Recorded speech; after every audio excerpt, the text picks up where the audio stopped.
She said if you speak with the people, you're gonna tell the Home Office and then he send you back. My visa it was finished already. Right.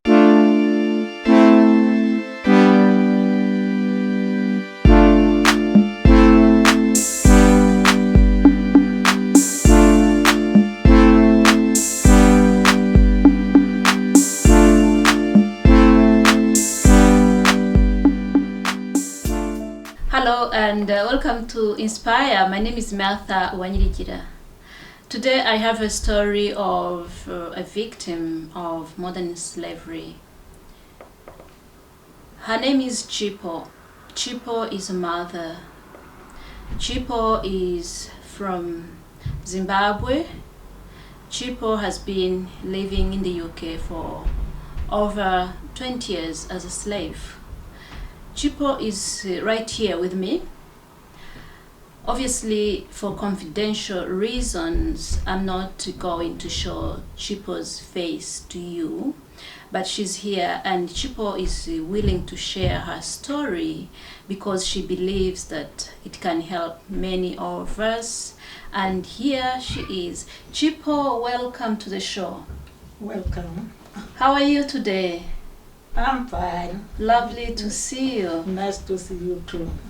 So Chipo, you are here since how long ago? Tell us, who is Chipo first of all? My name is Chipo. Yes. Yeah, I'm here 20 years now. 20 years. Yes. Yeah, I came with the people from Zimbabwe. You came from Zimbabwe 20 years ago. Yeah. So how did you come from Zimbabwe to the UK? What brought you here? I was domestic to Zimbabwe. Yes. And the lady he said they need to go together to UK. Yes. And then we're gonna give you good money. Yeah. So I agreed to come. She promised you good money. Yes. And you accepted to follow her. Yes. So what is good money? How much money did she give you? Like, she was saying she's gonna give me £50. So £50 was good money for Chipo to leave Zimbabwe to the UK, and that is a good money she promised.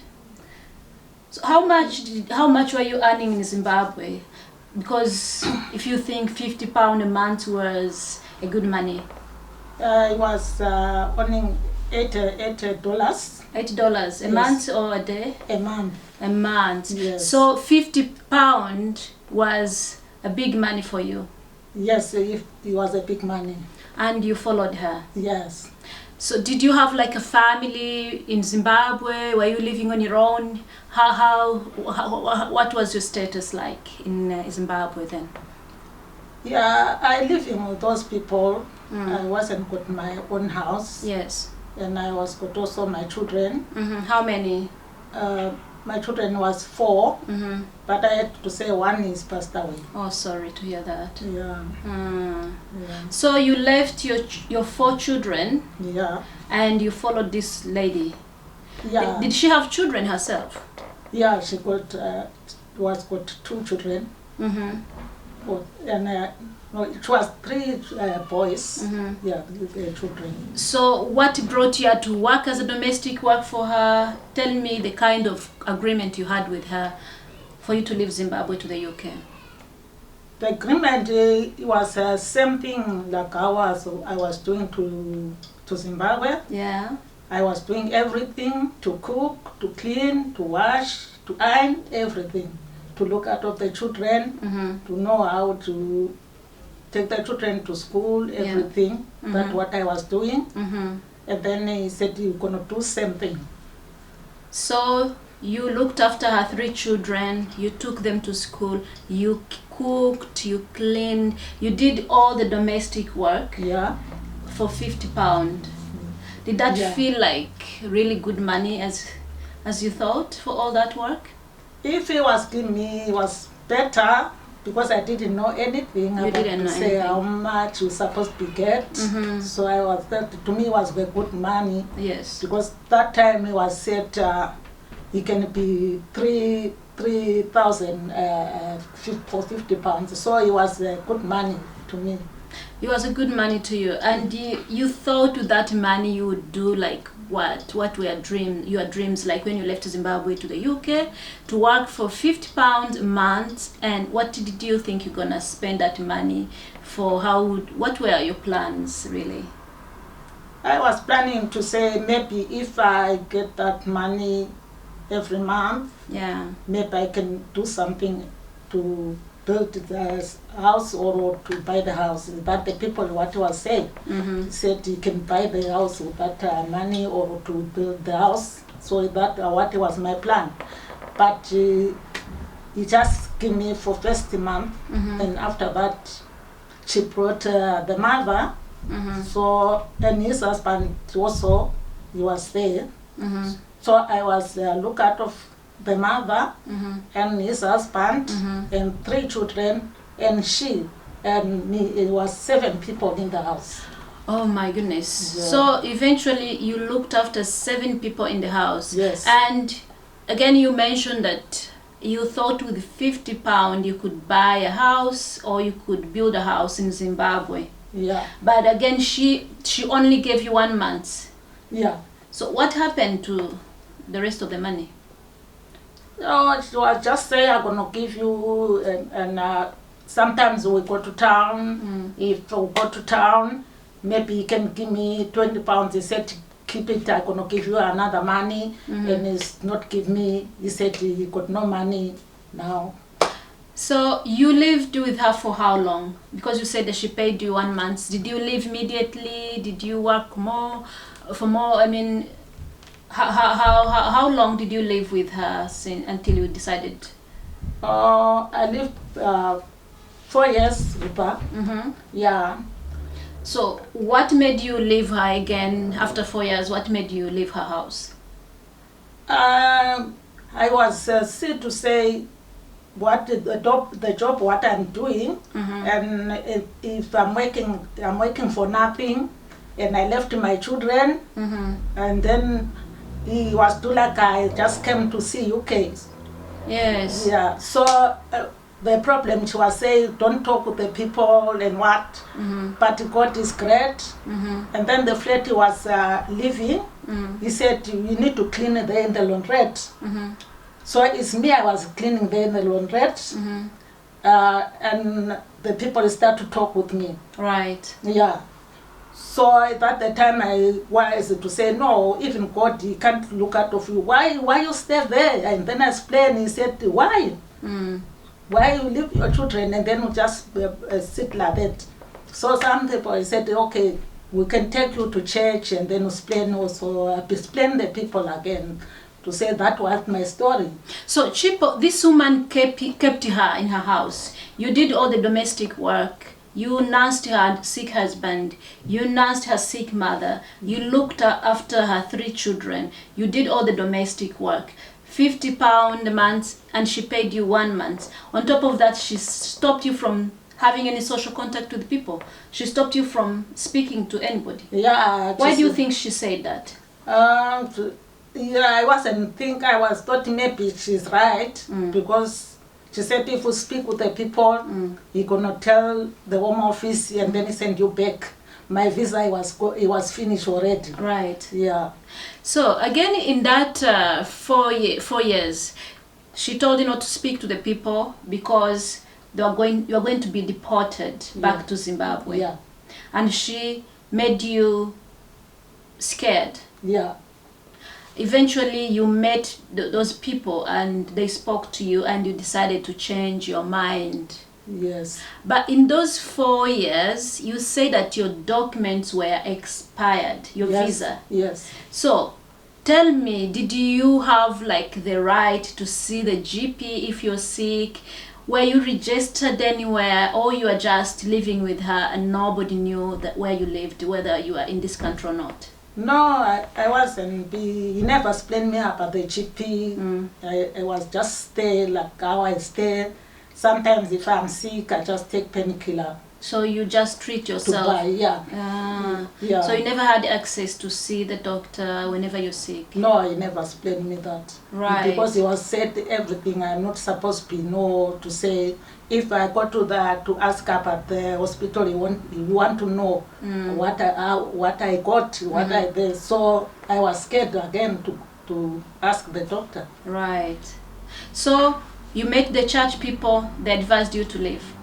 Yeah. And then another woman said, okay, come, like, I'll stay with you. And then I stay, I think 2 years, and then I just leave because I was contacted with the church. And the church also, he was look out for the people is not got a place to live.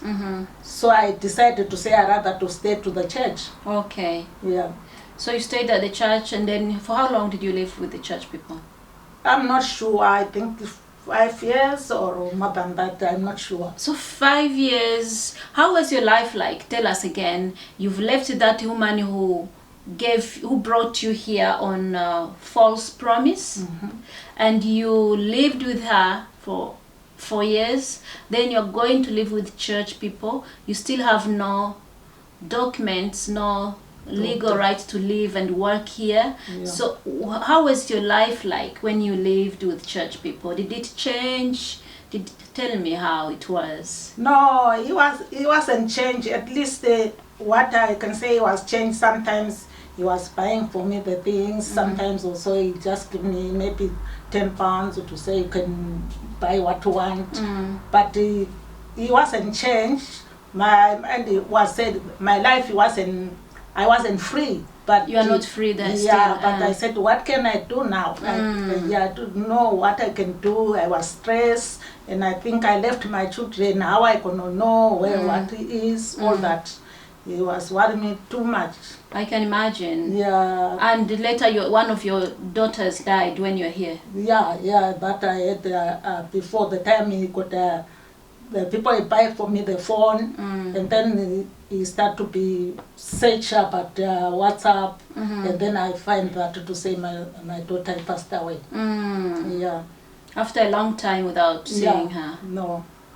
Oh, so again in church people, you mentioned last time about how you discovered that you're having infection.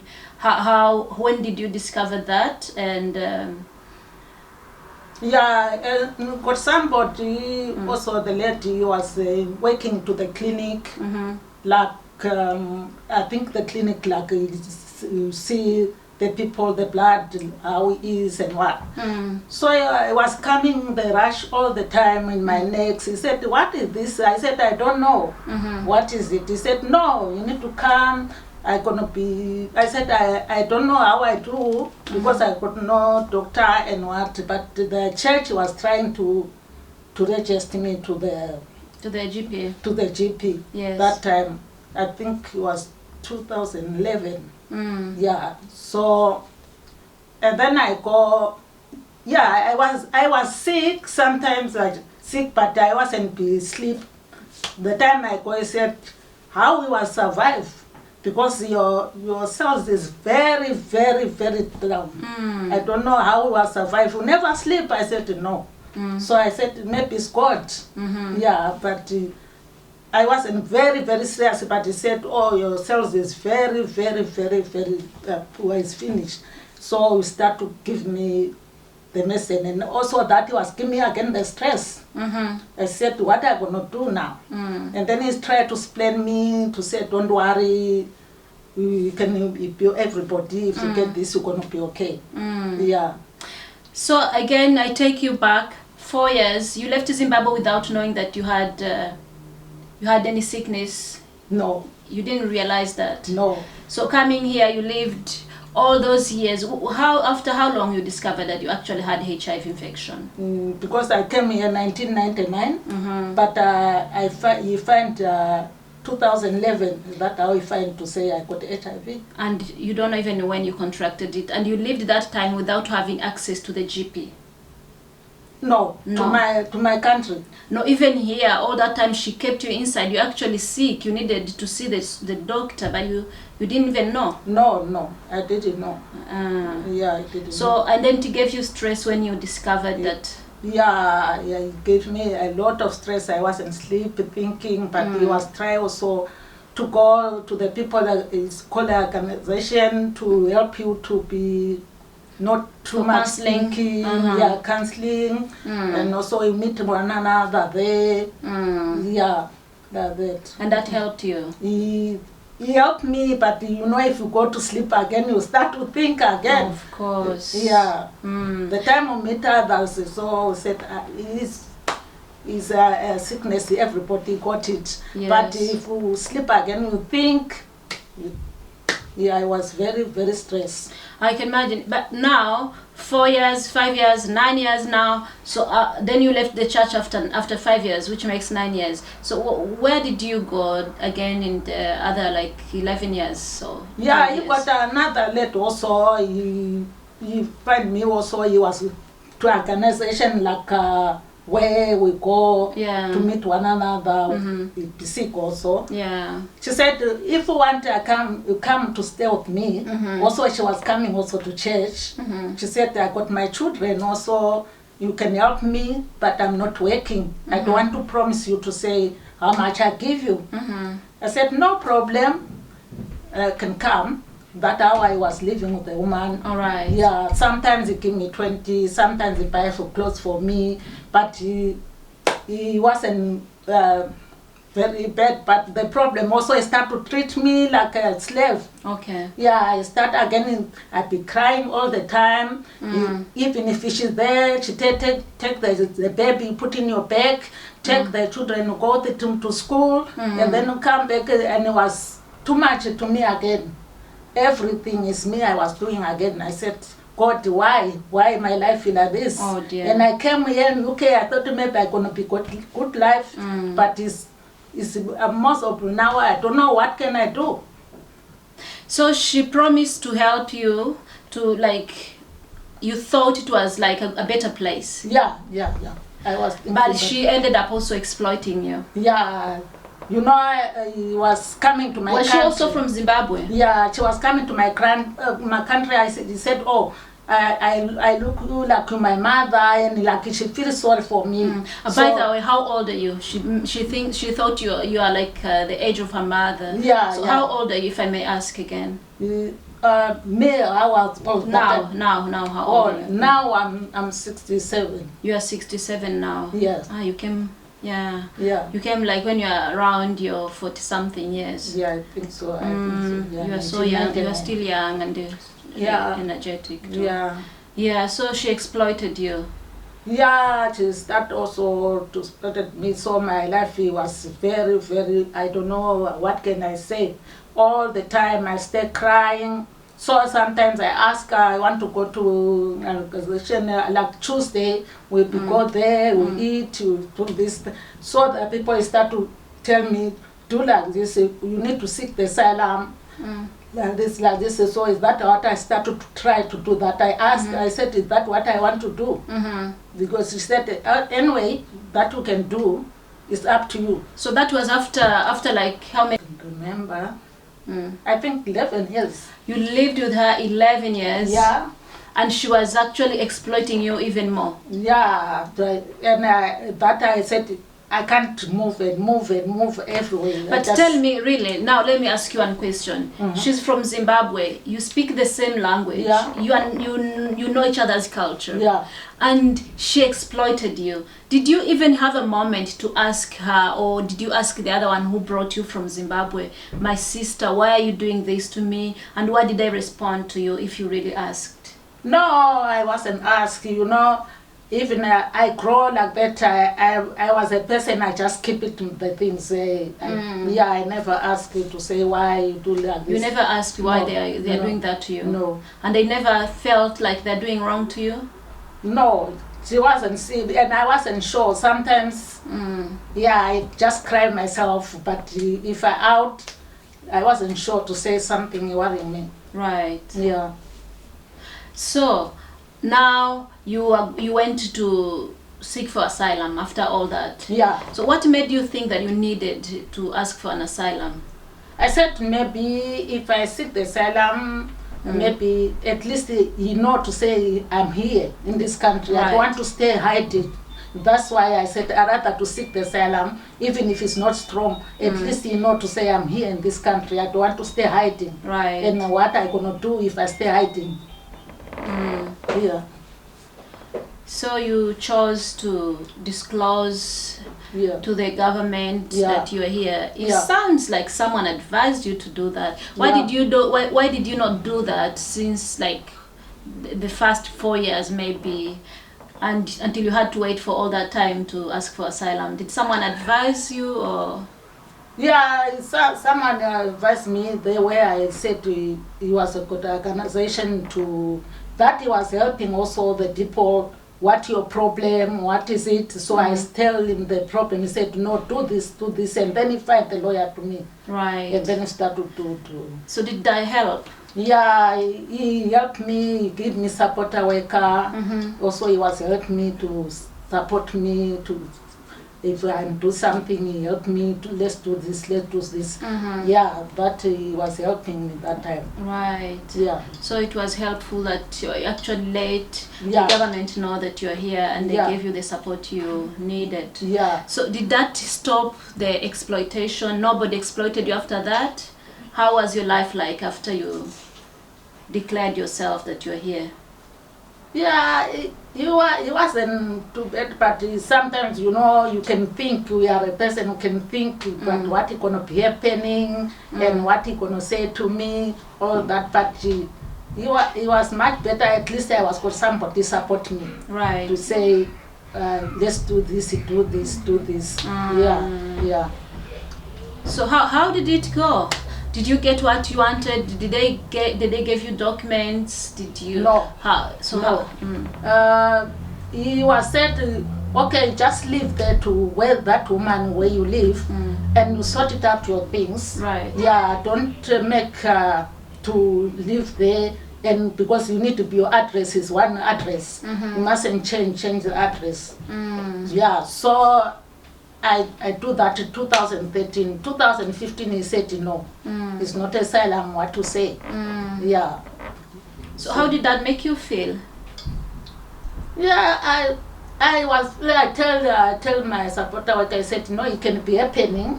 You can try to find something again to do. Yeah. Yeah.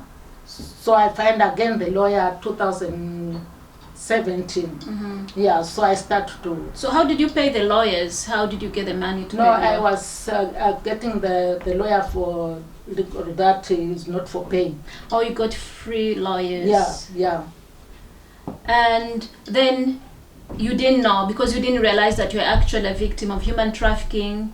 You didn't realize that you are being enslaved. No. That's why you didn't go to the right place. So you thought it was asylum. Yeah. All right. Yeah. So then, were you advised to go to the right place? Yeah. He at me like that, and then he start also the lady what I live with her. She said we need to say the truth, to say we was give her the money or what was doing with her.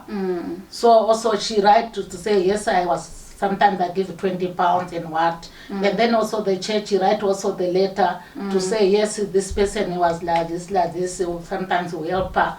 So the lawyer started to put your file together. Yeah.